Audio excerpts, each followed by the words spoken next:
사람이 자기를 어떻게 인식하는가에 따라서 그 사람의 삶이 달라지죠.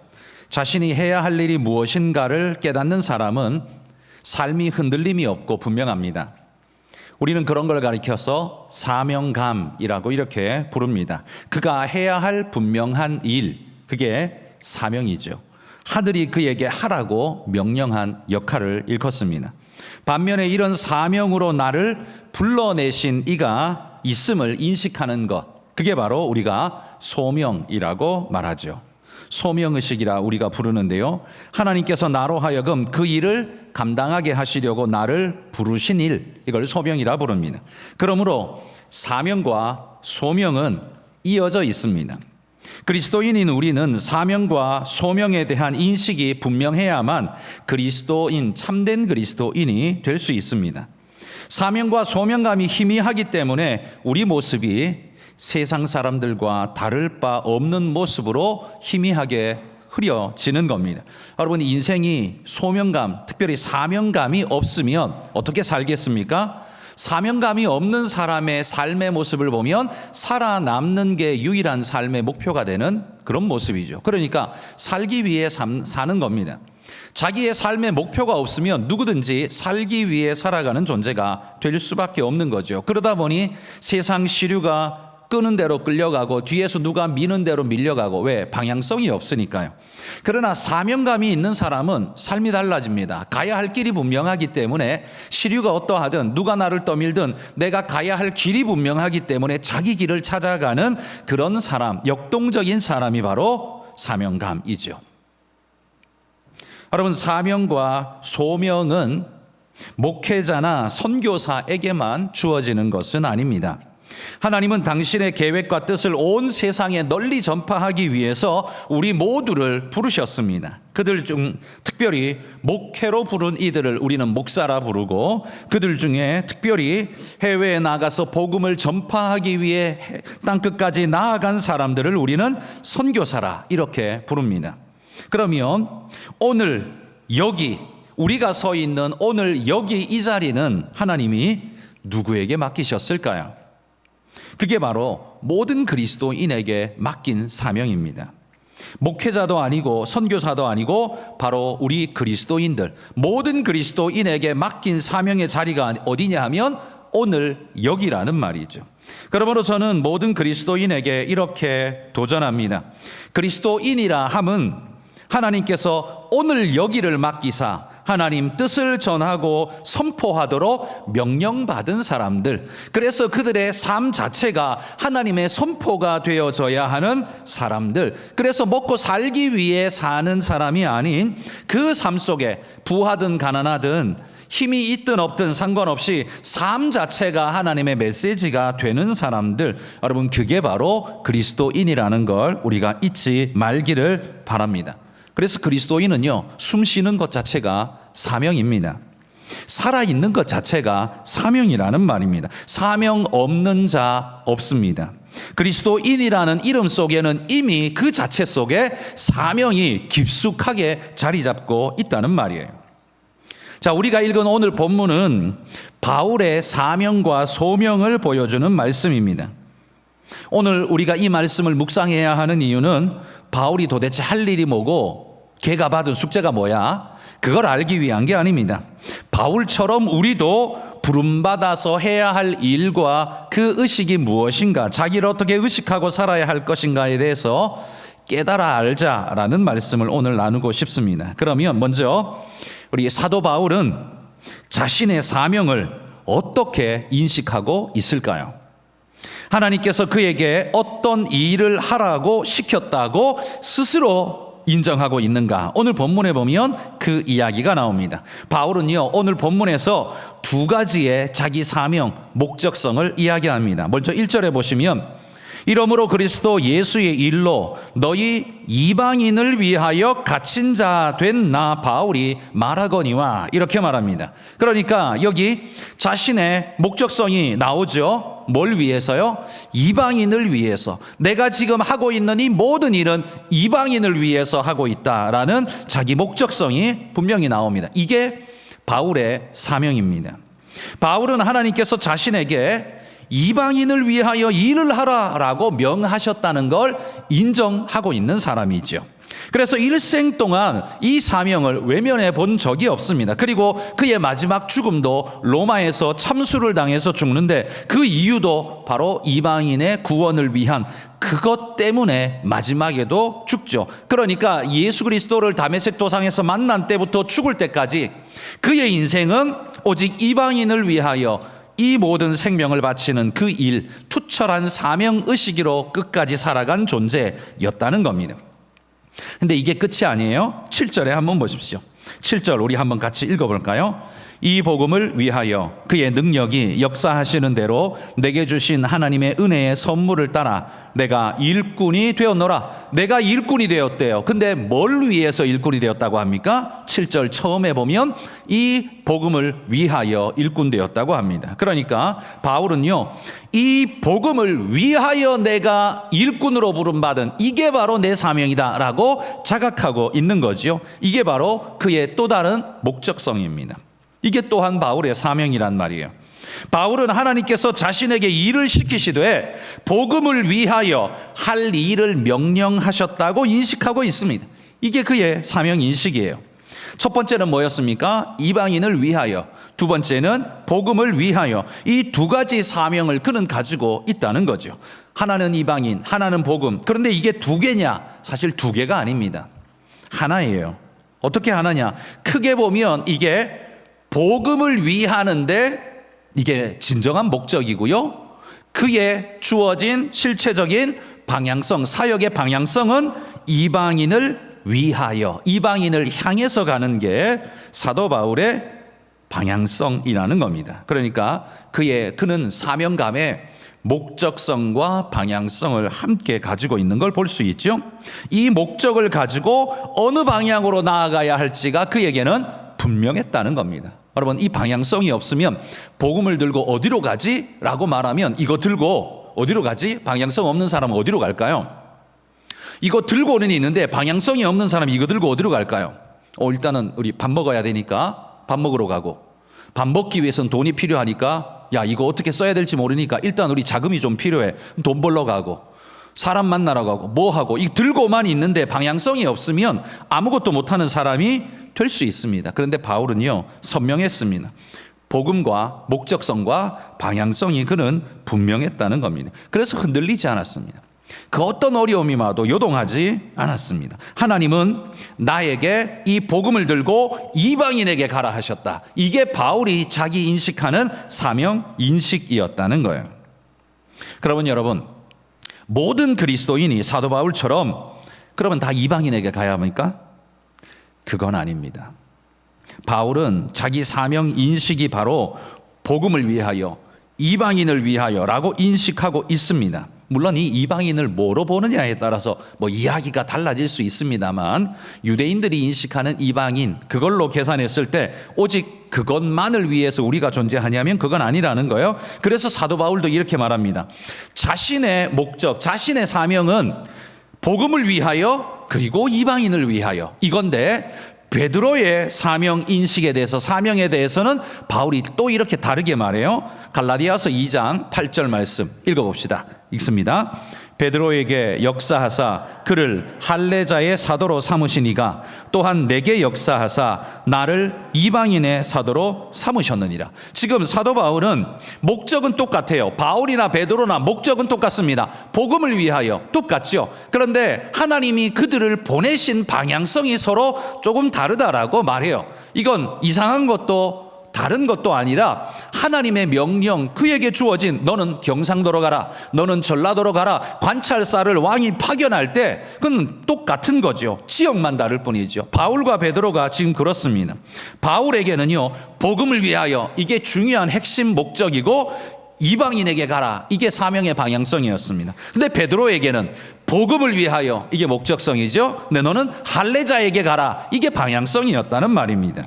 그러므로 성도 여러분, 우리 교회, 한가람 교회는 벌써 오래전부터 선교에 모든 것을 걸고 사역하고 있는 선교 중심적 교회입니다. 그러다 보니 우리 성도들은 시선이 외국으로, 해외로 나가 있는 건 너무나 자연스럽습니다. 그런데 여러분, 사명이 해외에만 있는 건 아닙니다. 바로 이 부분에 우리가 유념은 해야 합니다. 여러분, 바울만 선교사고 베드로는 선교사 아닙니까? 아니죠. 바울도 선교사지만 베드로도 선교사입니다. 우리 중에는 바울적 사명이 강조되는 사람이 있는가 하면 누구에게는 베드로적 사명을 하나님이 강하게 주신 그런 사람도 있다는 겁니다. 그러니 내가 해외 선교 많이 한다고 해서 국내 사역에 전념하는 사람을 무시해서도 안 되고, 내가 국내 사역을 전념한다고 해서 해외 사역에 전념하는 이들을 무시해서도 안 되는 거겠죠. 바울에게는요, 복음을 위하여 이방인에게로, 베드로에게는 복음을 위하여 할례자를 위하여, 이게 사명이라는 겁니다. 그러면 여러분에게는 복음을 위하여, 땡땡을 위하여, 그 땡땡은 여러분 뭡니까? 사람마다 각자 다른 그 뒤에 땡땡. 바울은 이방인이고 베드로는 할례자인데 여러분은 누구에게로 보냄을 받은 겁니까? 바로 이 인식이 우리 안에 분명할 때 우리의 사역의 방향성이 선명해질 수 있다는 말입니다. 하나님이 여러분을 여러분의 어떤 직장으로, 관계의 사람들 무리 속으로 보내셨습니까? 그러면 하나님이 여러분에게 그 사명 주신 줄 믿고 그곳에서 하나님의 영광과 생명을 나타내는 사역을 감당하시기를 바랍니다. 그리스도인 모두는요, 사명 없는 자가 한 사람도 없다고 했습니다.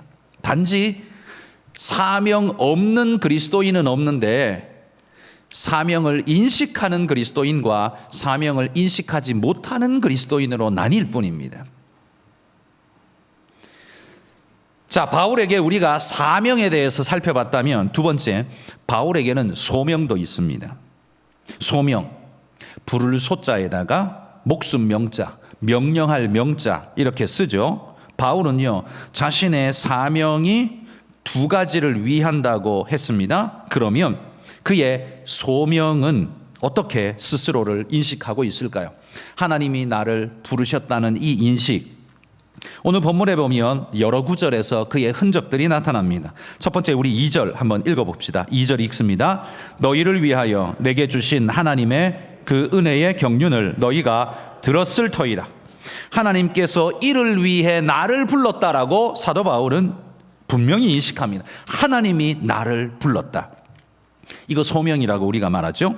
하나님을 위한 이 사명을 감당하라고 나를 불렀다. 그래서 앞에 것이 이 일을 감당하라고, 이게 사명이고요. 하나님이 나를 불렀다. 이게 소명입니다.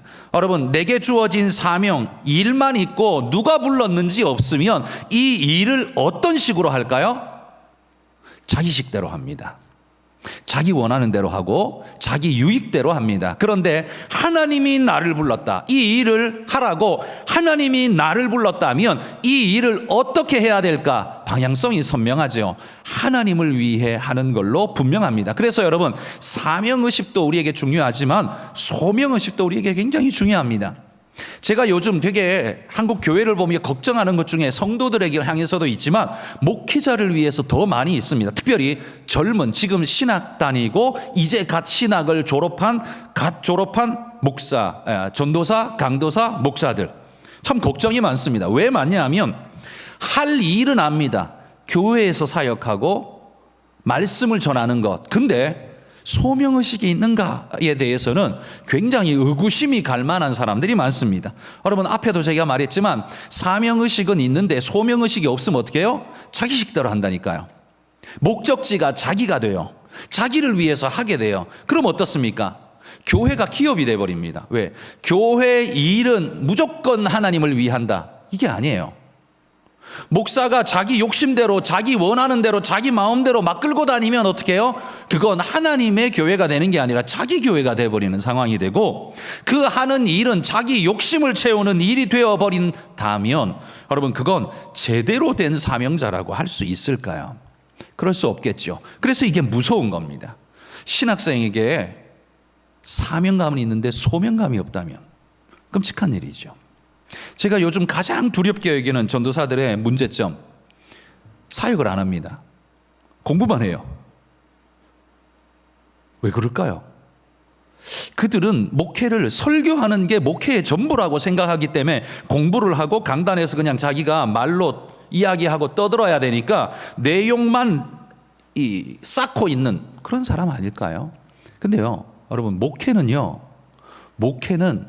신학교 다닐 때는 그게 전부처럼 보여요. 그럴 수밖에 없습니다. 왜냐하면 신학생 때에는 성경이 가르치는 내용을 하나하나 시줄 날줄로 배워서 성도들을 가르칠 때 어긋남이 없도록 가르치기 위해서 최선을 다해서 뿌리 깊이까지 파내는 그런 공부를 해야 됩니다. 그래서 공부에 전념을 해야 되는 것 맞습니다.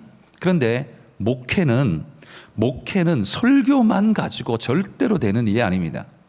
목회는 관계성 속에서 이루어지는 수많은 일들이 목회입니다. 그러니까 현실적으로 뭘 해야 하는지 사실은 목회하다 보면 예전에 신학생 때 중심이 되었던 건 오히려 그냥 베이스가 될 뿐이고 그 위에 집을 짓는 건 다른 걸로 해야 되는데 이건 하나도 할 줄 모르고 그냥 베이스만 깔고 계속 깔고 앉아 있으면 굉장히 위험한 일이 되는 거예요. 저는 사역하지 않는 전도사들 굉장히 위험하다고 생각합니다. 저는 절대로 추천하지 않습니다. 공부할 시간이 조금 사역하면 당연히 조금 줄겠죠. 왜? 사역해야 되니까, 쏟아야 되니까. 그런데요, 사역하면서 배우는 게 훨씬 더 크고 중요한 게 많습니다. 그거 절대로 잃어버려서는 안 되는데 제가 볼 때는 요즘 전도사님들이 사역을 안 하는 전도사님 말이에요. 우리 교회도요, 사역자 뽑으면 사역 지원을 안 해요. 옛날에는 막 수십 명씩 들어오는데요, 지금은 지원을 안 해요. 도대체 다들 어디 갔대? 이렇게 말할 정도로 지원을 안 합니다. 굉장히 심각한 문제. 마치 이런 거죠. 의사가 의대를 예과 본과 다 나왔는데 인턴 레지던트를 아예 안 하겠다는 소리하고 마찬가지예요. 인턴 레지던트 안 하고 그냥 자기는 전문의 시험 쳐서 따겠다는 거하고 마찬가지예요. 실습도 안 해보고 뭣도 안 해보고 그냥 따겠다는 소리하고 마찬가지예요. 여러분, 그런 사람에게 여러분 몸을 맡길 수 있습니까?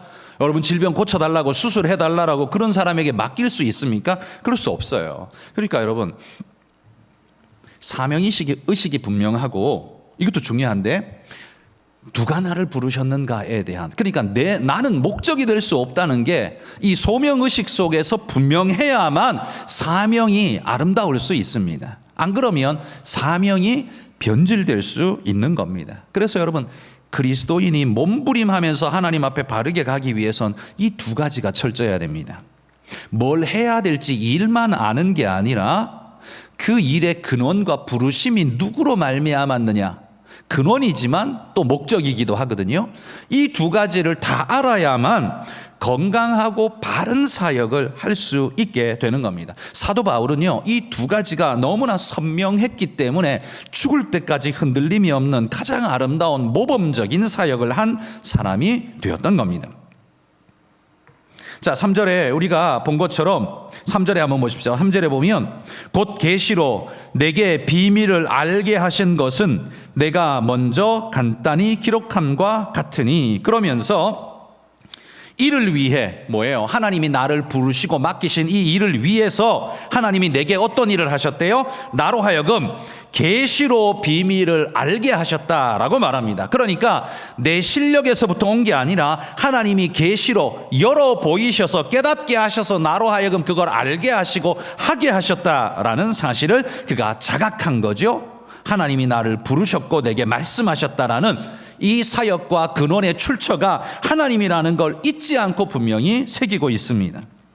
여러분, 다메섹 도상에서 사도 바울은 우리 주님을 만나는 엄청난 경험을 합니다. 이게 사도 바울의 인생 속의 첫 번째의 계시의 가장 강력한 역사라고 말할 수 있을 겁니다. 열어서 보여주되 선명하게 오히려 우리 주님의 목소리로 찬란한 빛 가운데 말씀하사 예수 그리스도가 누군지를 가장 선명하게 보여준 사건이 되었죠. 그러니 바울이 받은 가장 강력한 계시였습니다. 꽉 막혔던 바울의 인식, 율법주의에 꽉 막혔던 인식을 하나님이 단번에 뚫어버리는, 그러니까 바울은 워낙 꽉 막힌 이 율법주의자였기 때문에요, 그의 그 강력한 똥꼬집을 해결할 수 있는 유일한 방법은 이렇게 강력한 것 외에는 없기 때문에 우리 하나님께서 친히 다메섹 도상에서 나타나 주신 거죠. 그 하나님의 계시로 인해서 불가항력적 상황에 떨어지게 만들어버린 거예요. 하나님이 떠밀어버린 거죠. 바울은요, 그 이후로 예수님을 절대로 부인할 수가 없었습니다. 왜? 직접 배웠으니까요. 직접 대화했고 직접 들었으니까요. 그러니까 결코 부인할 수 없는 존재가 된 거죠. 그리고는 3일 동안이나 하나님이 그의 눈에 비늘 같은 걸 씌워서 앞을 보지 못하게 했습니다. 지난번에도 제가 설교했지만 왜 보지 못하게 했을까? 성경이 말해주지 않기 때문에 우리가 그냥 추론을 해보자면 저는 이렇게 생각합니다. 그 3일 동안 이 거대한 다메섹에서의 충격을 곱씹으면서 생각해보라는 거죠. 이 주님이 누구신가? 네가 그렇게 죽이려고 덤볐던 예수, 그 예수 믿는 무리들, 그런데 그 다메섹 도상에서 나타나고 말씀하시는 그분은 누군가를 눈 감고 생각해 보라는 거예요. 눈 뜨고 이거저거 보고 이 사람 저 사람 만나면 생각할 시간 없으니까 하나님이 3일 동안 완전 골방에 가두고 다른 거 보지도 듣지도 못하게 그냥 골방 속에 가두면서 그것만 기억하도록 생각하도록 만드신 거죠. 그리고는 3일 이후에 아나니아가 그에게 가서 기도해 줄 때 눈에 비늘 같은 것이 벗겨지면서 해방감을 누리죠. 그리고 3일간 고뇌했던 예수님이 그리스도시구나 라는 걸 확신하면서 그는 눈을 뜨고 그때부터 복음을 전하는 자가 되어졌죠. 우리는 그렇게 압니다. 그런데 그 사이에 한 가지 사건이 더 있습니다. 뭐냐 하면 바울은 이 사건 이후에요, 아라비아로 가서 수년 동안 아라비아에 가서 말씀을 연구하고 묵상하는 시간을 갖습니다. 이전에는 예수가 이단이라는 것에만 몰두했었습니다. 그런데 그가 다메섹의 사건을 경험하고는 아라비아에 가서 그가 율법의 철저한 율법을 그냥 달달 외우고 있는 자였기 때문에 아라비아에 가서 연구를 하는 거죠. 구약에 말씀한 그 메시아의 이야기가 어떻게 예수님께 맞아 들어가는가? 예수님은 그의 사역과 말씀을 통해서 이 말씀을 어떻게 성취하셨는가를 객관적인 눈으로 가만히 생각을 해보고 들어보니까 이게 아구가 하나하나 맞아가면서 예수님이 그런 분이구나라는 사실을 깨닫게 되는 거예요. 여러분, 우리가 예수님을 그리스도라고 구약에 이야기한 그 메시아가 바로 예수님이구나라고 말할 수 있는 해석을 가장 선명하고도 많이 해준 사람이 사도 바울입니다. 사도 바울이 신약에서 자기의 서신 속에서 여러 모양으로 증명해 줬기 때문에 우리는 그렇구나, 이게 그거구나, 이게 이거구나 라고 우리는 생각하게 돼요. 그래서 여러분, 많은 다른 우리 복음의 저자들이 우리에게 알려주지만 사도 바울이 가장 많이 알려줬다는 거예요. 율법을 가장 잘 알기에, 그리고 그 예수님을 깨닫고 난 다음에 이 두 가지를 매치시켜 보니 딱 맞구나라는 걸 깨달은 자가 바울이기 때문이죠. 갈라디아서 1장 16절에서 18절입니다. 우리 같이 한번 읽어봅시다. 그의 아들을 이방에 전하기 위하여 그를 내 속에 나타내시기를 기뻐하셨을 때에 내가 곧 혈육과 의논하지 아니하고 또 나보다 먼저 사도된 자들을 만나려고 예루살렘으로 가지 아니하고 아라비아로 갔다가 다시 다메섹으로 돌아갔노라. 그 후 3년 만에 내가 게바를 방문하려고 예루살렘으로 올라가서 그와 함께 15일을 머무는 동안, 여기 보면 주님의 하나님께서 내 속에 당신을 나타내시기를 기뻐할 때가 언제겠습니까? 다메섹에서 주님이 만나주신 그 상황이 첫 번째겠지요. 그 이후에는 내가 혈육과 의논하지 않았습니다. 이 혈육은 가까운 친지들, 자기 율법에 스승되는 모든 이들, 이런 사람과 논하지 않았습니다. 그러니까 인간적인 해석을 요구하지 않고, 그리고 또 사도된 자들을 만나려고 예루살렘으로 가지도 않았다. 그러니까 베드로나 야고보나 이런 사람 찾아가서 물어본 게 아니라 나는 아라비아로 가서 말씀을 묵상하며 하나님께서 말씀하신 그 말씀이 참인지를 다시 한번 곱씹어 깨닫는 시간을 나는 가졌고, 성령께서 내게 보이셨고 깨닫게 하셨다. 그리고 다메섹으로 다시 돌아왔고 사역을 했다라고 이 사도 바울이 자기를 이야기하죠. 그래서 우리는 다메섹 사건 이후에 사도 바울이 아라비아로 갔다가 그 이후에 돌아와서 복음 사역을 시작했다라고 우리는 그렇게 인정합니다. 바울은요, 사도들에게서 배운 것이 아니라고 오늘 분명히 말합니다. 다메섹 도상에서 주를 만난 이후에 예루살렘으로 가지도 않았다고 말합니다. 하나님이 나를 깨우치시고 알게 하셨다는 걸 강조하는 거죠. 그래서 바울은 오늘 본문 3절에 이를 위해 먼저 계시로 비밀을 알게 하셨다. 내게 꽉 막혀 있었던 내 눈을 하나님이 활짝 열어주셨다. 율법이란 것으로 내 눈이 꽉 막혀 있었는데 그걸 활짝 열어주셨다. 이걸 사도 바울은 강조하는 거죠. 계시로 알게 하셨다는 걸 강조합니다. 하나님이 나를 부르셨기에 하나님이 내 눈을 띄워주셨다. 그의 소명의 출처, 소명이 바로 하나님으로부터 말미암았다는 사실을 이렇게 강조합니다. 또한 6절에 보십시오. 6절에 보면 이렇게 말합니다. 이방인에게도 상속자가 되는 영광을 주셨다는 이 약속, 이거 전하기 위해서 나를 부르셨다라고 이야기하죠. 그러니까 이방을, 복음을 위하여, 이방을 위하여, 이게 그의 사명이었는데 하나님께서 나를 그렇게 왜 부르셨는가 하면 그 이방인에게 가서 뭘 전해요? 이방인에게도 하나님의 하늘의 상속자가 되는 영광을 주셨다는 이 약속을 전하기 위해 나를 불렀다. 여러분, 이건 유대인들에게는 절대로 있을 수 없는 이야기입니다. 그러니까 과거 사울 때에는 절대로 상상도 못했던 일이에요.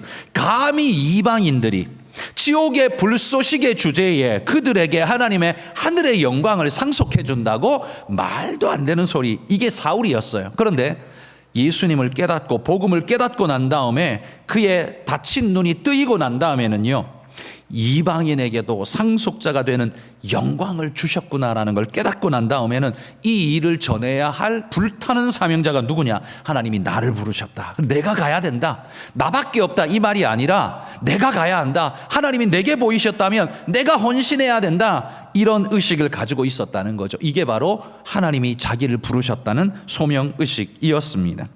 8절과 9절에는 또 이렇게 말하죠. 거기 보면 하나님의 구원의 은혜의 손길을 깨닫도록 하기 위해서 하나님이 나를 부르셨다라고 말합니다. 나는 큰 자도 아니고 대단한 자도 아니지만 오히려 모든 성도보다 가장 작은 자일 뿐인 나를 부르사 이 말씀을 전하게 하셨다. 바울은 그걸 깨달은 겁니다. 이거 하나님이 복음을 위해 나같이 작은 자를 불러 쓰시려 하는구나라는 소명의식을 분명히 가졌다는 거죠. 그러니 여러분, 이 소명의식이 왜 중요하냐면 하나님이 날 부르셨다면 내가 가고 싶다고 하고 가기 싫다고 안 갈 수 있는가? 절대 그럴 수 없죠. 그게 돈이 된다고 하고 돈이 안 된다고 안 할 수 있는가? 그럴 수 없죠. 내가 손해 본다고 안 하고 손해 안 되면 하겠다. 그게 가능합니까? 그거 아니죠. 소명의식의 강력한 힘이 바로 거기서 나오는 겁니다. 근데 아까도 말했지만 소명의식이 없으면 어떻게 해요? 그럼 돈이 되면 하고 안 되면 안 하고 가고 싶으면 가고 안 가고 싶으면 안 가고 할 수 있는 상황이 벌어진다는 겁니다. 소명의식이 왜 중요하냐? 그건 나를 넘어서게 하는, 이것이 오직 하나님께 기초했다라는 분명한 사실을 나로 깨닫게 하고 뿌리박게 하는, 그래서 소명의식이 없는 자는 그저 사업가가 될 뿐이고 소명의식이 있는 자여야만 진실로 목회자가 될 수 있고 사역자가 될 수 있다는 사실입니다. 하나님으로 말미암았다는 것을 깨닫지 않으면, 나를 부르신 것도 나를 보내신 것도 내 형편과 사정과 상관없이 말하라고 지금 명령하신 분도 하나님이라는 사실을 깨닫는 게 그렇게 중요한 것입니다. 마지막으로 10절에 한번 보십시오. 10절에 보면요, 이제는 나 개인이 아니라 이제는 교회의 사명, 소명의식을 이야기합니다. 이는 이제 교회로 말미암아 하늘에 있는 통치자들과 권세들에게 하나님의 각종 지혜를 알게 하려 하심이니, 교회로 하여금 뭘 알게 해요? 교회를 통해서 하늘의 권세들에게도 복음의 영광스러운 사실을 선포하게 알리게 하셨다라고 말합니다. 하늘의 권세들이 누굴까요? 한편에는 천사들이고 또 한편에는 마귀들이 있겠죠. 바울은요, 감격에 찬 외침으로 이 은혜를 외치게 하셨다라고 지금 말하는 겁니다. 그런데 그 일은 교회로 말미암아라고 말합니다. 그러니까 앞에서는 계속해서 자신에 대한 소명을 이야기했는데요, 자신과 같은 소명을 가진 사람들의 무리, 이게 교회 아닙니까? 이 교회에도 소명이 있는데 이런 영광을 선포하도록 하나님이 우리를 부르셨다라고 말하는 거예요. 여러분, 교회의 사명은 이 구원의 감격과 기쁨을 만천하에 외치는 것입니다. 싸우고 당을 짓고 표나 얻으려 하고 자기 세력이나 키우려고 하는 것이 그런 건 절대로 아닙니다. 우리의 감격은 복음으로 말미암는 기쁨이요, 이런 작은 나를 불러주시고 써주시는 소명의식에 있다라는 거죠. 여러분, 우리에게는 무엇을 해야 하는지 사명의식이 분명히 있으십니까? 그거 분명해야 합니다. 또한 이 일은 하나님께서 내게 맡기셨다라는 하나님의 명령이라는 사실을 인식하십니까? 이 소명의식을 가지셔야 합니다. 이 소명의식은 내가 하고 싶거나 말거나를 뛰어넘게 하고, 돈이 되거나 말거나를 뛰어넘게 하고, 나의 게으름과 나태를 뛰어넘게 하는 근본 동력이 되는 겁니다. 하나님이 날 불러서 하라고 하셨음을 여러분 인식하십니까? 그 복음에 대한 인식이 있으십니까? 전도에 대한 인식이 있으십니까? 그렇다면 여러분, 손해난다고, 조금 힘들다고, 사람 눈치 보인다고 멈출 수 없는 겁니다. 사도 바울은 그런 것에 절대 멈추지 않았다는 거죠. 그건 바울의 특징이 아니라 사명을 가진, 소명을 받은 모든 그리스도인의 특징이어야 한다는 사실입니다. 그래서 13절에 이렇게 말합니다. 우리 13절, 우리 성경 보면서 우리 자막에도 나옵니다. 한번 읽어봅시다. 그러므로 너희에게 구하노니 너희를 위한 나의 여러 환난에 대하여 낙심하지 말라. 이는 너희의 영광이니라. 여러분, 낙심할 만한 요소가 있으니까 낙심하지 말라라고 하죠. 그게 뭐예요? 나의 여러 환난, 내가 환난 당하는 것 때문에 낙심하지 마라. 그 낙심은 어떤 걸까요? 하나님, 어떻게 사도 바울께서는 주님을 위해, 복음을 위해 저렇게 하셨는데 하나님은 그를 외면하십니까? 하나님 안 계신 것 아닙니까? 하나님, 이거 우리가 다 지금 헛짓하고 있는 겁니까? 이런 낙심이 들잖아요. 그렇죠? 여러분도 드시죠? 신앙생활 열심히 하려고 하다가도 그런 낙심이 들어요. 뭐 하나님이 있는 거 맞아? 뭐 이런 생각 들 때가 있잖아요. 그런 낙심하지 말라는 거예요. 사도 바울이 지금 말하는 겁니다. 이런 환난이 오히려 바울은 뭐라고 말해요? 영광이니라 라고 말합니다. 왜? 내가 환난 왜 받습니까? 내가 예수님을 주장하지 않는다면, 내가 예수님을 선포하지 않는다면 환난 올 일이 없습니다. 그냥 돈 버는 걸로 산다면 환난 올 일이 없습니다. 그런데 예수님을 이야기하니까 환난이 오잖아요. 믿음대로 살려고, 거룩으로 살려고 하니까 그게 힘들잖아요. 그게 우리 영광이라는 말입니다. 여러분, 그걸 회피하려고 애쓰고 하나님 이거 없애주십시오, 저거 없애주십시오 라고 말하는 기도는 어찌 보면 우리의 면류관을 스스로 집어던져버리는 것과 마찬가지 아닐까요? 한번 돌아보십시오. 여러분, 우리 삶에, 믿음으로 사는 우리 삶이 어렵다고 어려운 거 치워달라고 하는 기도, 여러분 그게 우리 기도의 전부라면 그건 잘못된 기도일 수 있습니다.